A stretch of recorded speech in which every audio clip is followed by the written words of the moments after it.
Bonjour à tous, bienvenue dans cette vidéo. Aujourd'hui, nous allons explorer l'histoire fascinante de Thérèse Neumann, une femme allemande dont la vie a été marquée par des miracles extraordinaires. Vous avez sûrement entendu parler des stigmates, ces marques de la passion du Christ apparaissant sur le corps de certains saints. Eh bien, Thérèse Neumann a vécu ce phénomène impressionnant et bien plus encore. Thérèse Neumann est née le 8 avril 1898 à Konnersreuth, un petit village bavarois en Allemagne. Issue d'une famille modeste, elle a grandi dans une foi catholique profondément ancrée. Dès son plus jeune âge, elle montrait une dévotion particulière à la prière et à l'église. Mais rien ne l'a prédestinée à devenir une figure mystique. En 1918, Thérèse a été victime d'un grave accident qui l'a laissée paralysée et presque aveugle. Pendant plusieurs années, elle a souffert d'une santé extrêmement fragile, priant avec ferveur pour sa guérison. C'est alors que le 29 avril 1923, jour de la béatification de Sainte Thérèse de Lisieux, un miracle s'est produit. Thérèse Neumann a soudainement retrouvé la vue et a été guérie de sa paralysie. Cela a marqué le début d'une série d'événements extraordinaires dans sa vie. L'un des phénomènes les plus incroyables associés à Thérèse Neumann est l'apparition des stigmates. Le vendredi saint de l'année 1926, elle a ressenti des douleurs intenses au niveau des mains, des pieds et du côté, des endroits correspondant aux blessures du Christ sur la croix. Peu après, des marques sanglantes sont apparues sur son corps. Ce phénomène s'est répété chaque vendredi, notamment pendant le carême, jusqu'à sa mort en 1962. Des témoins, dont des médecins, des prêtres et même des sceptiques, ont observé ces stigmates. Beaucoup ont décrit avec émotion les extases mystiques qu'elle vivait, pendant lesquelles elle semblait revivre les souffrances de la passion. Thérèse disait souvent qu'elle offrait ses souffrances pour les âmes en détresse et pour la conversion des pécheurs. Mais on peut se poser la question, pourquoi Dieu aurait-il permis un tel phénomène? Ce genre d'événement soulève des questions profondes sur la foi, la souffrance et le sens du sacrifice.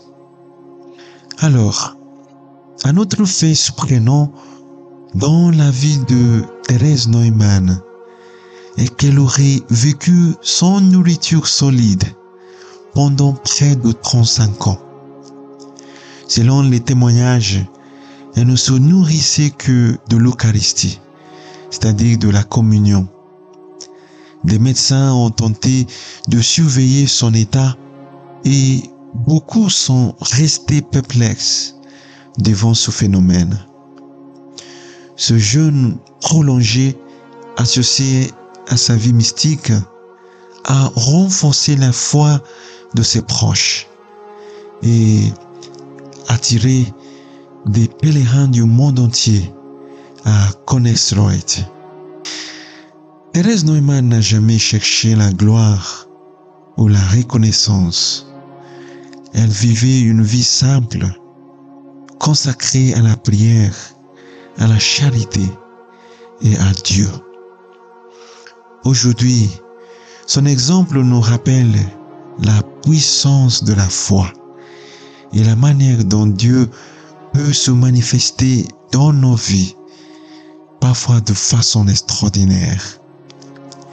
Que l'on soit croyant ou non, son histoire nous invite à réfléchir sur le sens du don de soi et sur la force de l'espérance. Voilà, nous arrivons à la fin de cette vidéo sur Thérèse Neumann. Son histoire est un rappel puissant de la présence de Dieu dans le monde, même dans les situations les plus inattendues. Si vous avez aimé cette vidéo, n'oubliez pas de laisser un j'aime et de vous abonner pour découvrir d'autres récits inspirants sur des figures mystiques et les miracles de la foi. Nous sommes le 13 février 2005 à Saint-Pierre de Rome, au cœur du Vatican. Ce jour-là, les plus hautes autorités religieuses catholiques décident d'ouvrir une enquête sur un cas unique au monde, celui de Thérèse Neumann, une Allemande décédée 43 ans plus tôt et dotée d'incroyables pouvoirs surnaturels. En février 2005, c'est l'effervescence au Vatican. Une femme est au cœur de toutes les discussions. Alors elle s'appelle Thérèse Neumann, c'est une Allemande. Si autant de personnes s'interrogent, c'est parce qu'au Vatican, on dispose quand même de milliers de témoignages, mais aussi d'une vidéo qui est simplement incroyable. Ce qu'on voit sur cette vidéo, c'est une femme qui se met à saigner abondamment et elle pleure des larmes de sang de manière extrêmement abondante. Ce qu'on voit sur cette vidéo, c'est le calvaire d'une femme qui se mettait à saigner de manière inexpliquée tous les vendredis. Elle saignait des mains, des pieds et aussi un peu du front. Cette femme racontait que, pour elle, tous les vendredis, elle revivait les dernières heures de Jésus. Elle ajoutait même qu'elle avait des visions très précises de ce qui s'est passé à l'époque lors des dernières heures de Jésus-Christ. Cette femme, qui se disait capable d'être transportée par d'étranges visions à l'époque du Christ, a fourni à des historiens des éléments inconnus mais très précis liés à cette époque. Et tous ces éléments ont été authentifiés par la suite. Lors de ces visions, cette femme parle la langue de Jésus, c'est-à-dire qu'elle se met à parler en araméen. Elle le parle et elle le comprend. C'est ce qu'on appelle des dons d'ubiquité. Elle est à ce moment-là vraiment sur le mont Golgotha avec Jésus. Thérèse Neumann, pendant 40 ans, n'a mangé pour seul repas qu'une hostie avec une simple gorgée d'eau. Cette femme n'avait besoin ni de manger ni de boire pour vivre. Le 29 avril 1923, Thérèse Neumann a 25 ans, elle vit chez ses parents à Konnersreuth, un petit village de Bavière, et à cette époque, elle est gravement infirme. Thérèse Neumann, depuis qu'elle a 15 ans, elle souffre d'une paralysie aux jambes, elle est totalement aveugle et elle souffre de lésions vertébrales assez sévères. Elle va contracter des escarres sur tout le corps, des espèces de blessures purulentes. Ça va même se gangréner. Plus de 6 médecins vont se succéder à son chevet. La science est impuissante. Ce jour-là, Anna Neumann va découvrir que sa fille, qui est alors aveugle depuis plus de 5 ans, va retrouver la vue mystérieusement. Elle est tellement sidérée qu'elle appelle tout de suite le médecin de famille, celui qui a suivi Thérèse depuis qu'elle était enfant. Il arrive, même état de choc, il ne comprend pas. Ce médecin s'appelle Otto Seidel et il ne s'explique pas comment Thérèse Neumann, dont les nerfs optiques étaient détruits, a pu, scientifiquement parlant, retrouver la vue. Un an plus tard, il va se passer quelque chose que beaucoup vont considérer comme un deuxième miracle. Thérèse Neumann, paralysée depuis plusieurs années, eh bien, elle va se mettre à marcher à nouveau. Et ce n'est pas tout, la gangrène et toutes les infections dont elle souffrait vont également disparaître à leur tour. On interroge Thérèse, qu'est-ce qui s'est passé? Comment ça se fait? Et là, Thérèse dit une chose assez incroyable, elle dit « c'est l'esprit de Sainte Thérèse de Lisieux qui m'a guéri ». Alors en Allemagne, on ne sait pas qui c'est. Mais en France et au Vatican, on sait pertinemment qui est Thérèse de Lisieux. Thérèse de Lisieux a été béatifiée, c'est-à-dire qu'elle est devenue officiellement une sainte aux yeux du Vatican. Et chose édifiante, ce 29 avril 1923, le jour donc où Thérèse Neumann est guérie miraculeusement, correspond également au jour où le Vatican va sanctifier Sainte Thérèse de Lisieux. On raconte que chaque vendredi, Thérèse Neumann entre dans des états de transe incontrôlables et elle explique qu'elle revit minute par minute les dernières heures de Jésus.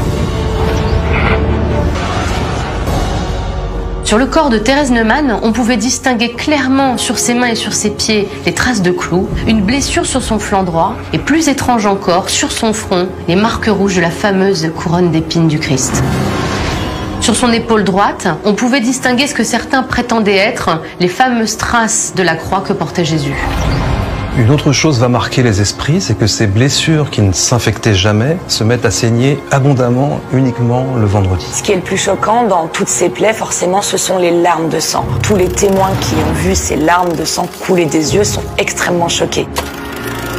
On pourrait penser que tout cela relèverait de l'hystérie collective, mais tout de même, ces scènes, elles ont été filmées par un homme. C'est Ferdinand, le frère de Thérèse Neumann. Il va y avoir jusqu'à 7000 personnes agglutinées devant leur petite maison de Bavière. Les curieux espèrent tous assister à ces phénomènes incroyables parce que pour ces milliers de croyants, approcher Thérèse, c'est comme approcher Jésus. Thérèse va être sous la surveillance de 2 médecins et 4 infirmières 24 heures sur 24. Imaginez-vous que cette femme qu'ils observent ne mange et ne boit absolument plus rien depuis 1 an. Et ce jeûne total, elle va l'observer pendant plus de 35 ans jusqu'à sa mort. Le rapport médical précise exactement qu'elle mange 0,33 grammes d'hostie par jour et 45 cm3 d'eau. C'est un tout petit verre. Elle n'a aucun trouble lié à la sous-alimentation, elle est en parfaite santé de ce point de vue. Si la médecine a été jusqu'à présent incapable d'expliquer les mystérieux phénomènes entourant Thérèse Neumann, de nombreux témoins confirment que l'énigmatique Allemande avait le pouvoir de prédire l'avenir. D'ailleurs, il y a une anecdote qui court à ce sujet. Dans les années 30, avant même qu'il ne soit au pouvoir, elle aurait vu l'ascension, mais également la chute d'Adolf Hitler. Un prêtre qui s'appelle Ingernab va attester notamment qu'il a échappé à la Gestapo grâce aux prédictions de Thérèse Neumann. Et la veille d'une descente de la Gestapo, Thérèse Neumann dit avoir la vision d'une arrestation imminente et cette vision va permettre à tout le monde de détruire les tracts compromettants et de fuir avant l'arrivée de la police. Thérèse Neumann s'est éteinte le 23 mai 1962 à l'âge de 64 ans, emportant avec elle son étrange secret.